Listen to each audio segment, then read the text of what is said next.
بسم اللہ الرحمن الرحیم۔ حضرت خدیجہ الکبریٰ رضی اللہ تعالی عنہا حضور پاک صلی اللہ علیہ وآلہ وسلم کی پہلی زوجہ اور پہلی مسلمان خاتون ہیں۔ حضرت خدیجہ الکبریٰ رضی اللہ تعالی عنہا کا تعلق قبیلہ قریش کی شاخ بنو اسد سے تھا، جو مکہ کے شرفاء میں شمار ہوتے تھے اور اکثر لوگوں کا پیشہ تجارت تھا۔ ام المومنین حضرت خدیجہ الکبریٰ رضی اللہ تعالی عنہا کے والد کا نام خویلد بن اسد تھا، جبکہ والدہ کا نام فاطمہ بنت زیدہ تھا۔ رسول اللہ صلی اللہ علیہ وآلہ وسلم کی سب سے پہلی بیوی حضرت خدیجہ الکبریٰ تھیں۔ حضرت خدیجہ الکبریٰ کے والد خویلد بن اسد ایک کامیاب تاجر تھے اور اپنے قبیلے میں بڑی عزت اور احترام سے دیکھے جاتے تھے۔ حسن معاملہ اور دیانتداری کی بدولت تمام قریش میں نامور، ہر دل عزیز اور قابل قدر تھے۔ حضرت خدیجہ الکبریٰ رضی اللہ تعالی عنہا 555 ہجری میں مکہ میں پیدا ہوئیں۔ آپ بچپن ہی سے نہایت شریف النفس اور نہایت نیک طبع تھیں۔ آپ رضی اللہ تعالی عنہا کے والد خویلد کا انتقال مشہور جنگ فجار میں ہو گیا تھا، تاہم چچا اور والدہ نے آپ رضی اللہ تعالی عنہا کی پرورش کی۔ آپ رضی اللہ تعالی عنہا کی کنیت ام ہند اور لقب طاہرہ تھا۔ اپنے ایک بیٹے ہند کی وجہ سے آپ کی کنیت ام ہند تھی۔ اپنے اعلیٰ کردار اور اخلاق حسنہ کی وجہ سے آپ طاہرہ کے لقب سے مشہور ہوئیں۔ آپ کے والد خویلد نے آپ کے چچا زاد بھائی ورقہ بن نوفل کو آپ کی شادی کے لیے منتخب کیا تھا۔ وہ تورات اور انجیل کے بہت بڑے عالم تھے اور قبیلے میں احترام کی نظر سے دیکھے جاتے تھے۔ آپ کی پہلی شادی ابو ہالہ ہند بن نباش بن زرارہ تمیمی سے ہوئی۔ اس میں اختلاف ہے کہ پہلی شادی کس سے ہوئی۔ بعض کہتے ہیں کہ پہلی شادی عتیق بن عایت سے ہوئی۔ بنو تمیم کے ابو ہالہ ہند بن نباش تمیمی سے 3 لڑکے ہند، ہالہ اور طاہر پیدا ہوئے۔ بعض مورخین نے کہا ہے کہ عتیق بن عایت سے بھی ایک لڑکی پیدا ہوئی جس کا نام ہند تھا۔ عتیق ابو ہالہ کی وفات کے بعد قریش کے بڑے بڑے سرداروں نے آپ کو نکاح کا پیغام دیا، مگر آپ نے انکار کر دیا۔ سیدہ خدیجہ الکبریٰ رضی اللہ تعالی عنہا کی نیک نامی اور کردار کی بلندی کی وجہ سے بھی سرداران قریش شادی کے متمنی تھے۔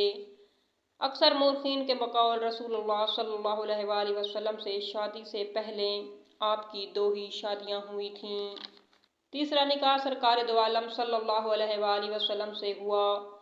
چونکہ آپ کے والد مکے کے ایک بہت بڑے تاجر تھے، حضرت خدیجہ الکبریٰ رضی اللہ تعالی عنہا نے اپنے والد کا کاروبار سنبھالا اور مال تجارت دوسرے ملکوں کو روانہ کرنے لگیں۔ ان کی تجارت بڑی وسیع تھی۔ وہ بااعتماد لوگوں کو مستاجر بنا کر ان کا حصہ مقرر کر کے انہیں تجارت کے لیے بھیجا کرتی تھیں۔ ان میں عموماً ان کے عزیز و اقارب بھی ہوتے تھے۔ بعض افراد کو انہوں نے ملازم بھی رکھا۔ نبی کریم صلی اللہ علیہ وآلہ وسلم سب سے پہلے حضرت خدیجہ الکبریٰ کا مال لے کر شام گئے۔ اس سفر میں حضرت خدیجہ الکبریٰ رضی اللہ تعالی عنہا کا غلام میسرہ آپ کے ساتھ تھا۔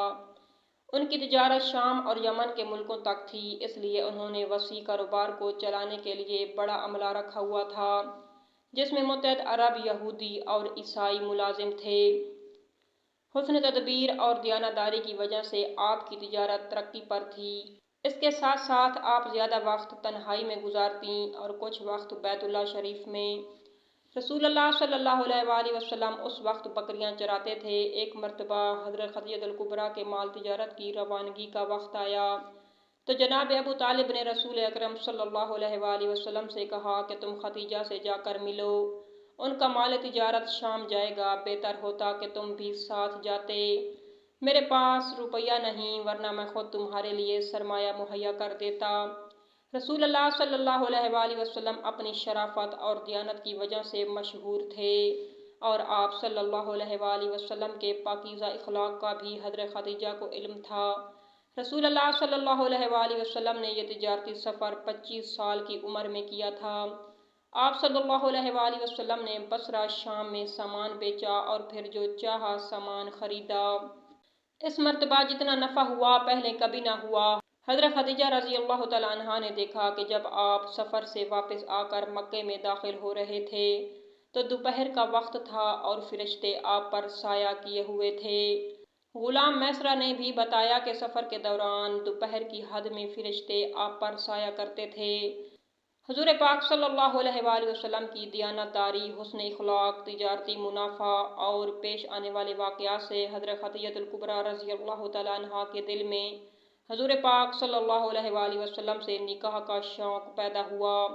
چنانچہ انہوں نے اپنی سہیلی کے ذریعے نکاح کا پیغام بھجوایا، جسے حضور پاک صلی اللہ علیہ وآلہ وسلم نے اپنے چچا سے مشورے کے بعد قبول فرما لیا۔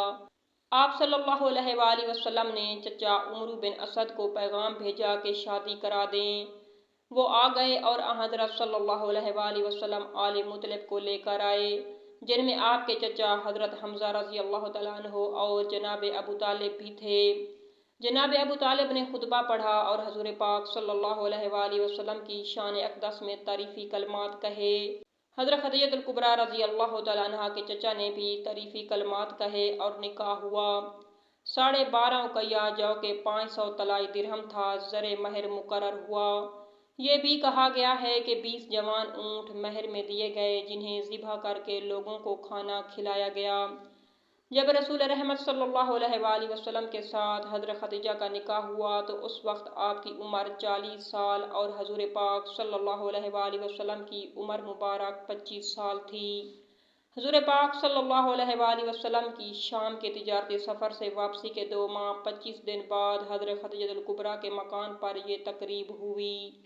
شادی کی خوشی کا اظہار حضرت خدیجہ الکبریٰ رضی اللہ تعالیٰ عنہا کی سہیلیوں نے دف بجا کر کیا۔